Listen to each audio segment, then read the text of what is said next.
Hello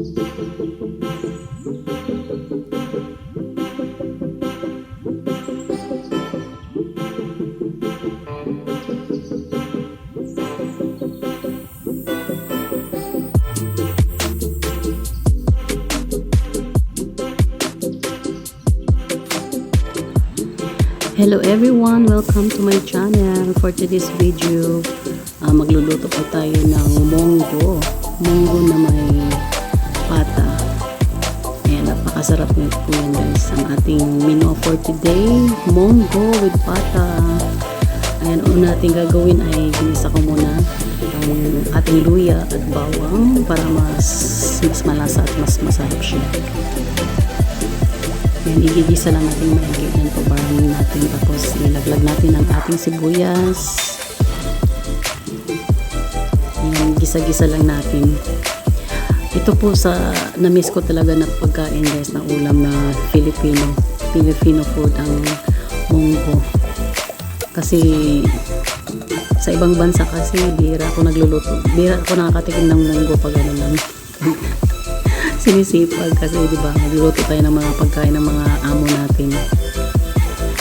Ayan, ilagay na natin ang ating kamatis. Ayan, gisa-gisa lang, halo-haloin natin ang kamatis. Pampalasa din yan sa ating munggo. Pag walang kamatis ang munggo guys, hindi masarap.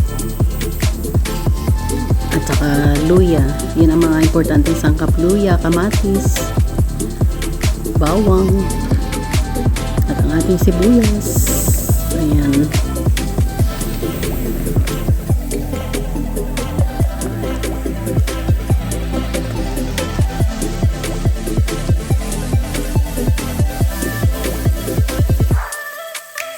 Hinulog na natin ang ating gulay, okra, talong, ampalaya. Ayun, ang sarap guys, may ampalaya.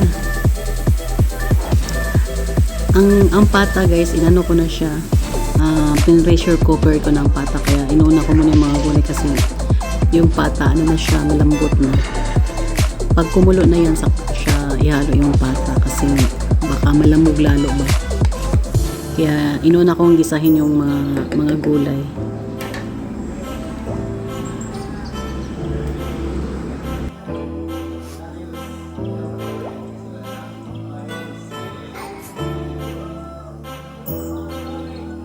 Ayan ang ating pata, ilalagay na natin pag kumulo na siya. Ayan, nag-ano muna tayo ng mga malunggay. Haluan natin ang malunggay para mas lalong masustansya ang ating munggo. Himay-himayin muna natin ang malunggay. Napaka ano yan guys, ang ganda yan sa katawan ng ating malunggay, napaka masustansya.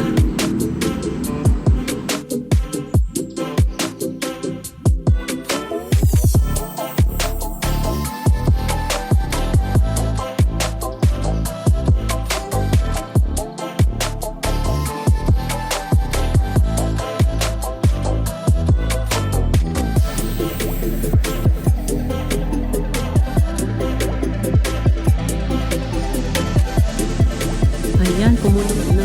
Lagay na natin ang ating malunggay.